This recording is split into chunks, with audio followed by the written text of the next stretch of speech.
상황을 이기다라는 제목으로 함께 은혜를 나누고자 합니다.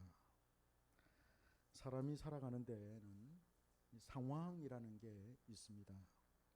피치 못할 사정이라는 게 있고 또 누군가에게 말 못할 사정이라는 게 있습니다. 사람은 그 상황의 한복판에서 이것이냐 저것이냐를 놓고 판단을 해야 하고 어느 하나를 선택해야 합니다. 그 선택에 따라 평생을 두고 후회하는 삶을 살기도 하고 그 선택 때문에 자신의 가문이 번성하기도 합니다.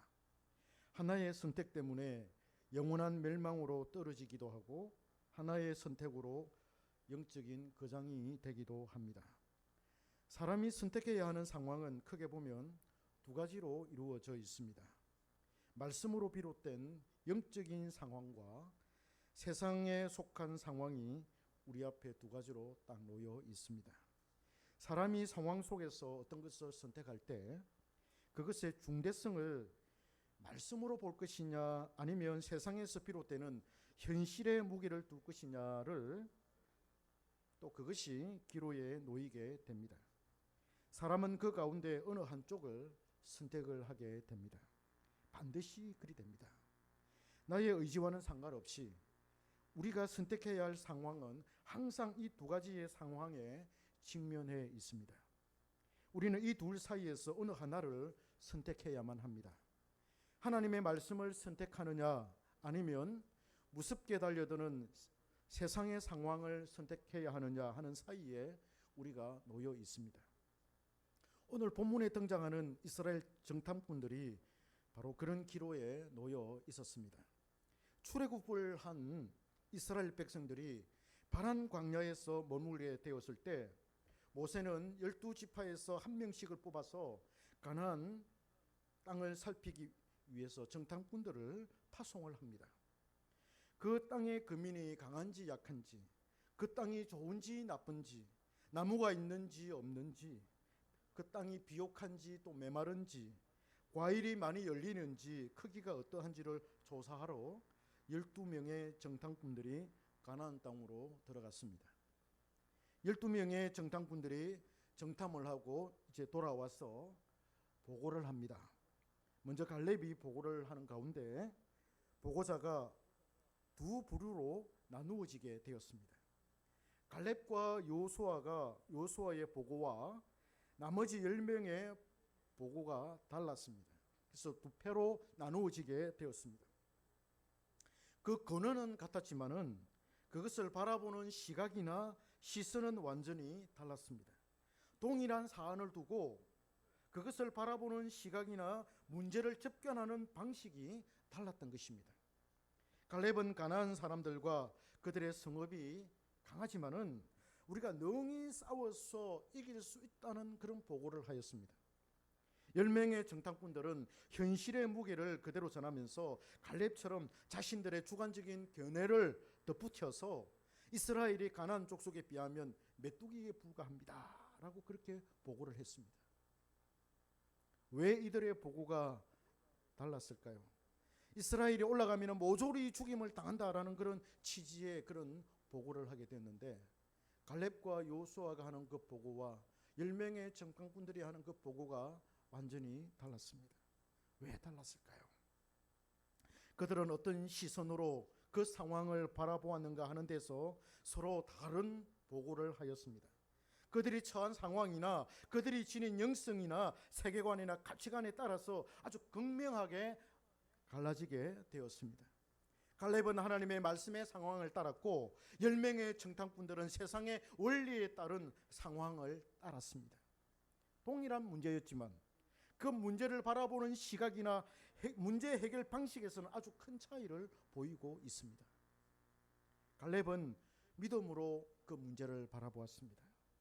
가나안의 성읍과 그 족속들이 아무리 강한다 하더라도 하나님보다 더 강할 수가 없으며 하나님이 이스라엘과 함께 하신다면은 그들을 능히 이길 수 있다라고 그렇게 보았습니다. 허황된 말이 아니었습니다. 허영심에서 나온 말도 아니었습니다.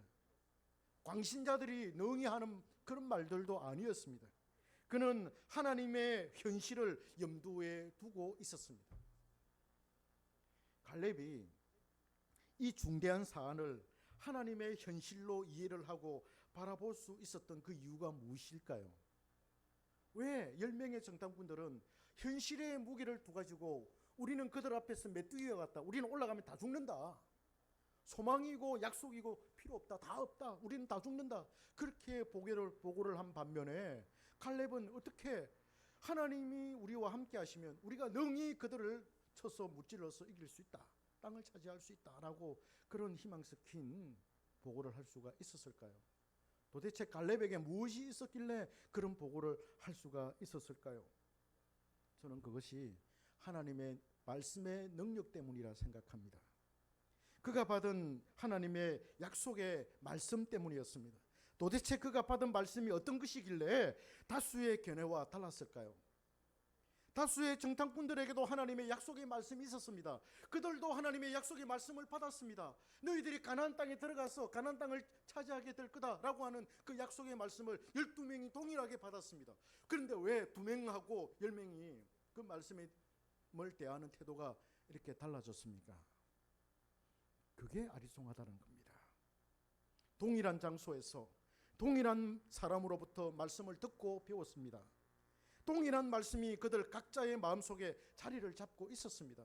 10명의 정탐꾼들에게도 우리가 가나안 땅에 들어가서 그 땅을 차지할 거다라고 하는 그 약속의 말씀이 있었습니다. 갈렙과 여호수아에게도 그 말씀이 있었습니다. 그러나 갈렙과 여호수아는 하나님의 그 약속의 말씀을 굳게 믿었습니다. 그들은 하나님을 끝까지 신뢰했습니다. 그들에게는 진리에 대한 이해가 있었고 약속에 대한 이해와 그것을 강하게 붙들 수 있는 확신과 의지가 있었습니다. 그들의 감정은 현실 앞에서 약해질 수 있습니다. 무섭게 달려드는 위협하는 그런 현실 속에서 작아질 수가 있고 겁이 날 수도 있고 두려워 떨 수도 있습니다. 그렇지만은 그 속에 말씀이 있기 때문에 그 말씀으로 그 겁과 두려움, 불안과 염려와 걱정, 근심을 다 떨쳐버릴 수 있는 힘이 그에게는 있다는 거예요. 그래서 갈렙과 여호수아는 그 말씀의 능력을 사용한 거예요. 그리고 그 말씀의 그 능력이 자신 안에서 힘이 나가지고 힘이 솟구쳐서 그 부정적인 세상적인 요소들을 완전히 다 몰아낸 그런 경우라고 우리가 생각할 수가 있습니다. 그들이 이해한 지식과 그들이 이해한 그런 약속의 그 말씀을 그들의 지성과 의지를 통해서 그 약속을 강하게 그들은 붙들게 되었습니다. 하나님께서 이스라엘을 가나안으로 반드시 인도할 것이라고 하는 그 사실을 그들은 굳게 믿었습니다. 갈렙과 여호수아는 말씀으로 세상의 위협과 세상의 상황을 이겼습니다. 말씀의 믿음이 더해졌기 때문입니다. 말씀이 그래서 100%로 믿어졌습니다. 하나님이 그렇게 하신다고 했으니까 반드시 그리 될 거야 라고 하는 그런 확신을 갖게 되었습니다.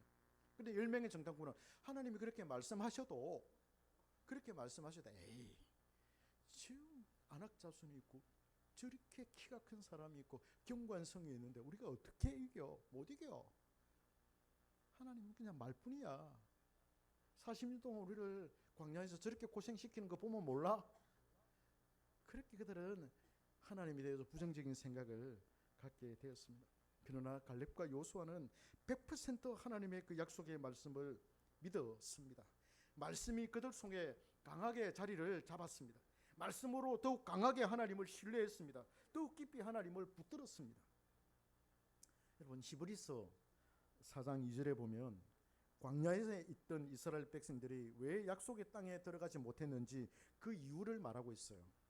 히브리서 기자는 그 당시 가나안 땅을 영원한 안식과 동일시하고 있는데 그들이 영원한 안식에 들어가지 못한 이유는 하나님의 약속의 말씀에다가 믿음을 결부시키지 못했기 때문이다, 이렇게 말합니다. 그렇게 결론을 딱 내려요. 옛날 성경에는 이렇게 되어 있어요. 믿음과 화합시키지 못했다라고 그렇게 번역이 되어 있습니다. 그렇습니다. 말씀과 믿음이 함께 가야 하는데 그들은 믿음으로 말씀을 붙들지를 않았습니다. 말씀과 믿음이 따로 놀았습니다. 믿음으로 약속의 말씀을 받으면 어려운 상황일수록 말씀의 능력이 나타나게 됩니다. 갈렙과 여호수아는 그 능력을 경험한 것이지요. 믿음이 결부된 말씀의 능력은 성령의 선물입니다. 갈렙과 여호수아는 이 선물을 성령으로 받았습니다. 말씀으로 살고 말씀으로 죽는 신앙을 부여받은 것입니다. 이것이 성도의 본질입니다. 말씀이 없거나 말씀에 믿음이 결부되지 않은 신앙은 구원받은 신앙이 아닙니다. 다수의 정당권은 그야말로 약속의 말씀을 제쳐두고 세상의 상황을 따랐습니다. 그게 피부에 와닿고 현실적으로 감각적으로 와닿기 때문에 그 현실을 따른 것입니다. 그들에게도 분명히 약속의 말씀이 있었지만은 그것이 그들에게 아무런 영향을 끼치지를 못했습니다. 자신이 지니고 있는 말씀의 능력은 한계의 순간에서 산산이 부서지고 말았습니다.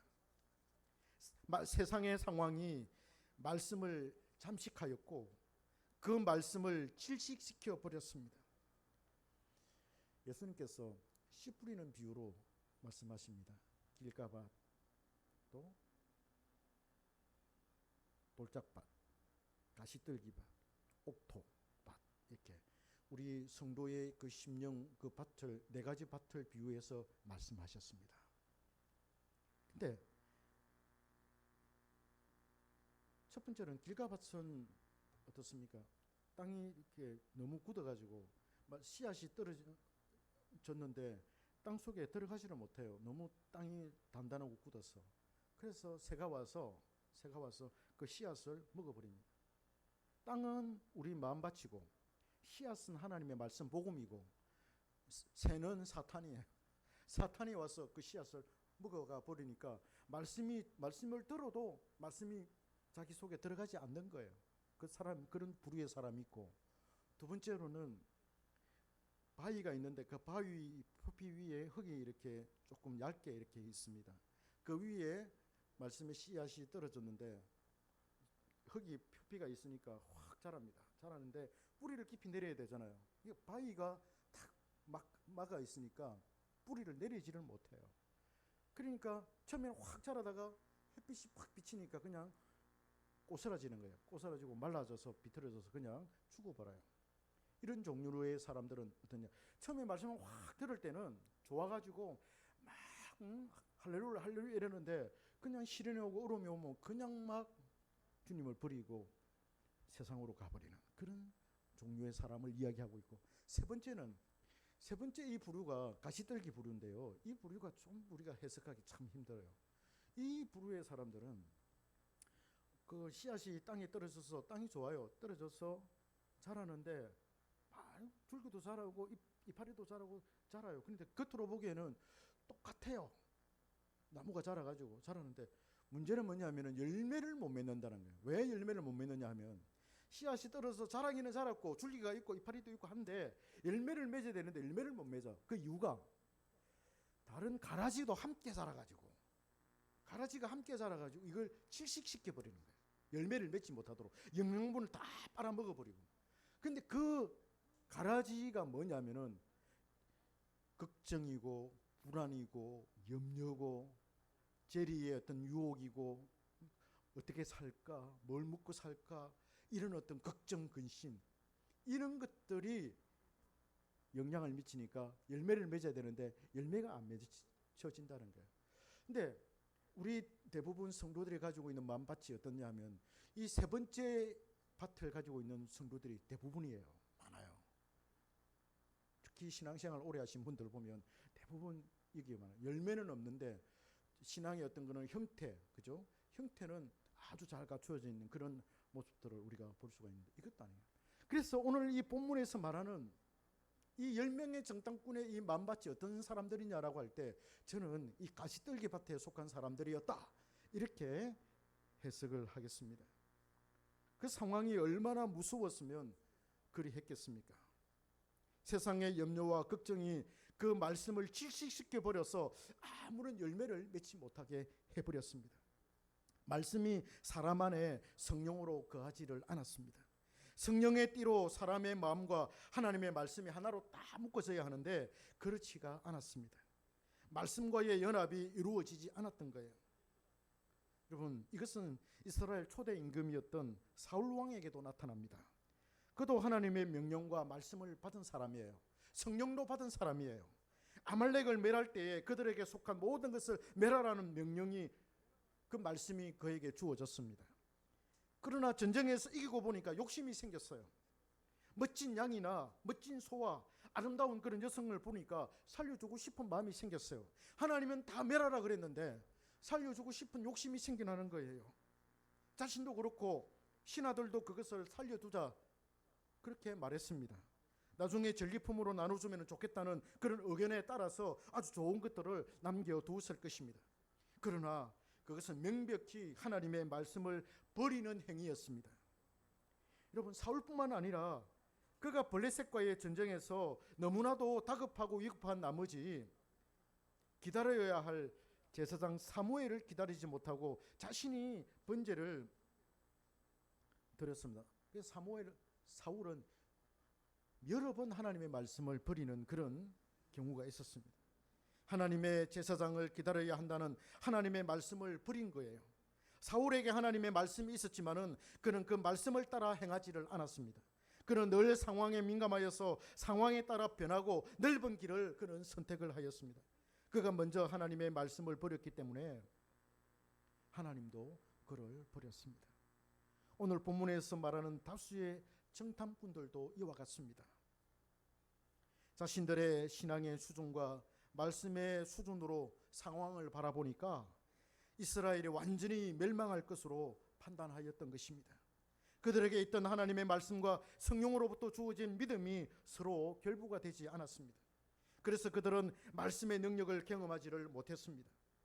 말씀으로 상황을 분석하고 판단하는 것이 아니라 세상의 논리로만 그 문제를 바라보니까 하나님의 약속의 말씀이 허황되고 허무맹랑한 것으로 들렸습니다. 그들은 가나안 땅 입성이 현실적으로는 거의 불가능한 일이라고 그렇게 생각했습니다. 이루어질 수 없는 일을 행한다라고 그렇게 보았던 것이지요. 마치 계란으로 바위를 친다는 것과 같은 것으로 그들은 이해했습니다. 그러니 그들도 너무나도 완강하게 너무나도 확신 있게 보고를 했던 것입니다. 우리 거기 올라가면 다 죽습니다 라고 강하게 확신 있게 보고를 하였던 것입니다. 그들에게는 성령께서 주시는 말씀의 능력이 없었습니다. 민수기 16장에 보면 레위 자손들 중에 고라와 르우벤 자손 다단과 아비람 자손 온이 당을 짓고 모세를 대적합니다. 왜 아론의 자손에게만 거룩한 제사장 직분을 맡기고 다른 사람들을 차별하느냐 하는 것이 골자였습니다. 이들이 모세를 대적한 것이 바로 그들에게는 약속의 말씀이 없었기 때문이었습니다. 있었다 하더라도 그 말씀이 믿음과 결부되지 않은 채 세상의 상황만 그들은 쫓았습니다. 결국 반항했던 250명은 죽임을 당했고 나중에 왜 하나님께서 그들을 죽이느냐라고 또 하나님께 들어가지고 14,700명이 또 죽임을 당했습니다. 우리들 대부분이 갈렙과 여호수아에게 속한 말씀과 믿음이 결부된 신앙을 가진 게 아니라 다수의 정탐꾼이 가진 솜털 같은 그런 믿음을 지니고 있습니다. 이것이 우리에게 가장 큰 문제입니다. 우리는 이 다수의 정탐꾼들을 비난할 수가 없습니다. 우리의 신앙이 그들과 별반 차이가 없기 때문입니다. 자, 그러면 어찌하면 좋겠습니까? 우리들도 결국 온전하지 못한 믿음으로 버려질 수밖에 없는 것입니까? 방법이 있습니다. 그것이 바로 복음입니다. 구약 시대에는 율법의 엄격함이 백성들을 다스렸다면 신약 시대에는 복음이 백성들을 다스립니다. 예수님께서 십자가에 못 박혀 죽으시고 3일 만에 부활하셨습니다. 40일 동안 제자들과 함께 계시다가 그들이 보는 가운데 하늘로 올려오셨습니다. 주님께서 하늘로 올라가시면서 제자들에게 당부하셨습니다. 예루살렘을 떠나지 말고 약속하신 성령이 임하시기까지 사모하며 기다리라, 그렇게 하셨습니다. 오순절에 하늘에서 성령이 임하셨습니다. 제자들이 오순절날 성령을 받기 전까지는 그들의 신앙이 구약의 백성들과 비슷했습니다. 그들이 받은 말씀과 믿음이 결부가 되지 않은 상태에 있었습니다. 성령으로 인침을 받지 못했습니다. 그래야 그들은 주님을 버려두고 자기들 살 길을 찾아서 떠나간 것입니다. 베드로도 마찬가지였습니다. 그가 결코 주님을 버리지 않는다라고 호언장담을 하였지만은 결국에는 3번씩이나 주님을 모른다라고 배반하였습니다. 이렇게만 보면 영락없는 다수의 정탐꾼들과 같습니다. 예수님의 12명의 제자들이나 10명의 이 다수의 정탐꾼들이나 그들의 신앙은 동일하게 보입니다. 그러나 그들이 성령을 받은 뒤로는 달라졌습니다. 너무나도 강한 확신으로 복음을 전하는 사람들이 되었습니다. 죽음도 두려워하지 않았습니다. 복음을 전하다가 죽어도 좋다는 생각을 하게 되었습니다. 스데반이 돌에 맞아 죽을 때 그가 주님과 천국을 보았던 것처럼 제자들도 믿음으로 주님을 보았던 것입니다. 그리하여 그들은 세상을 두려워하지 않았습니다.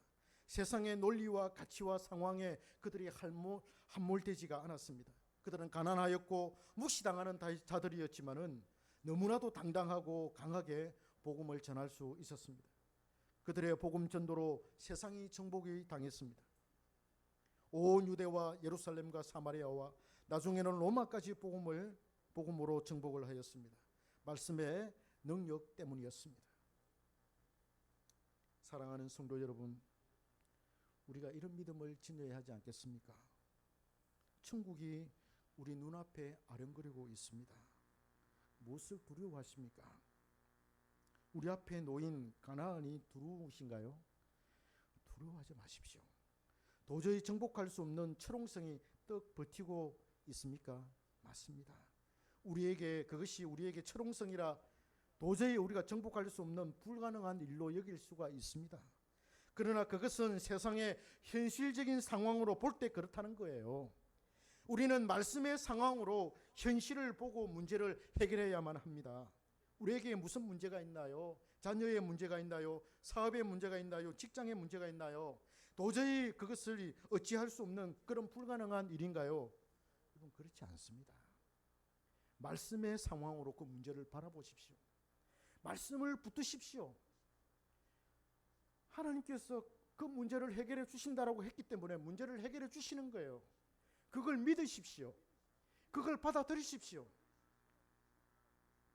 그러면 말씀의 능력에 사로잡혀서 그 문제는 해결될 것입니다. 그것은 우리의 밥일 뿐입니다. 우리 한경교회도 마찬가지입니다. 부흥이 오라 이런 슬로건으로 한 해를 시작했습니다. 한 달을 살았습니다. 그러나 말이 부흥이지 현실의 상황으로 보면은 위태하고 막막하기 그지가 없습니다. 세상적인 상황으로 보면 그렇다는 거예요. 담임 목사를 비롯해서 교회를 이끌어가는 지도자들이 말씀의 상황으로 이 문제를 바라보면 그 부흥은 우리의 밥입니다. 할렐루야. 반드시 일어날 수밖에 없는 부흥이 될 수밖에 없는 거예요.